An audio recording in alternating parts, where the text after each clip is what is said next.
안녕하세요. 김진입니다. 오늘 여러분들하고 군 가산점 제도 부활에 대한 논쟁이 있어서 잠깐 이야기 좀 나눠보고자 합니다. 여러분, 그 군 가산점 제도라고 하는 건 군대를 갔다 온 친구들에게 공무원 시험이라든지 각종 시험을 볼 때 과목별로 5%의 가산점을 주었던 제도가 군 가산점 제도였습니다. 근데 이 제도가 왜 지금 와서 갑자기 또 문제가 될까요? 지난 1999년도에 위헌 판결을 받아서 사실은 없어진 제도예요. 왜냐하면 당시에 이제 그 7급 국가공무원 시험 봤던 친구가 여성분이었겠죠. 남자들이 군대를 갔다 왔다고 해서 과목별로 5%의 가산점을 준 것 때문에 여성들이 불이익을 받는다. 이렇게 해서 위헌 판결에 대한 소송을 냈어요. 그래서 이게 99년도에 이제 헌법재판소에서 최종적으로 위헌이다라고 판결이 나는 바람에 1999년도에 군 복무자들에게 주어지던 이 군 가산점 제도가 사라지게 된 겁니다. 근데 왜 갑자기 또 지금 이게 문제일까요?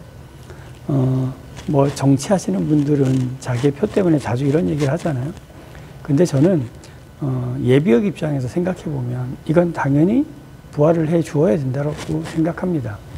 물론 이제 그게 과목별로 5%를 준다는 게 부당하다고 생각할 수도 있어요. 군을 다녀오지 않은 사람들은. 그런데 한번 생각해 보자고요. 우리나라는 전 세계에서 유일하게 분단 국가잖아요. 그죠? 그럼 일단 군대를 2년 동안 갔다 온다는 건 첫 번째, 4대 의무 중에 하나인 국방의 의무를 다하는 거예요. 두 번째, 그 2년이라는 시간 동안 사회와 단절되어 있잖아요. 세 번째, 그 시간 동안에 그냥 예를 들면 공무원 시험 준비하는 사람들이 열심히 학원에서 공부하는 동안 이분들은 군 생활을 하는 동안 공부할 시간을 그만큼 빼앗긴 거예요. 그래서 그때 당시에 만들었던 게 과목별로 5% 정도의 가산점을 주는 건 괜찮겠다라고 해서 군 가산점 제도를 유지하고 있었던 거예요.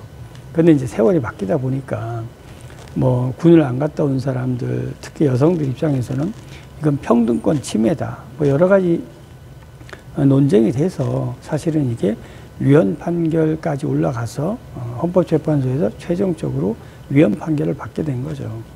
지금 논쟁은 뭐 선거를 앞두고 이번 예를 들면 뭐 서울시 그다음에 부산광역시 선거에서 졌기 때문에 여당이 이러는 거 아니냐 뭐 여러 가지 말들이 많아요. 20대의 표심을 잡아야 된다. 자, 여러분 그런 거 다 떠나서 한번 생각해 보시자고요. 20대 그 팔팔한 나이에 군대를 갔다 온 사람과 갔다 오지 않은 사람, 물론 여성분들은 자발적으로 갈 수 없기 때문에 못 간 것 때문에 이거 너무하다 이렇게 얘기할 수도 있지만 갔다 온 사람과 안 갔다 온 사람, 그리고 분단 국가에서 국방의 의무를 4대 의무로 해놨잖아요. 그럼 그 의무를 다 한 사람에게 무언가 혜택을 주는 건 저는 매우 당연하다고 생각합니다.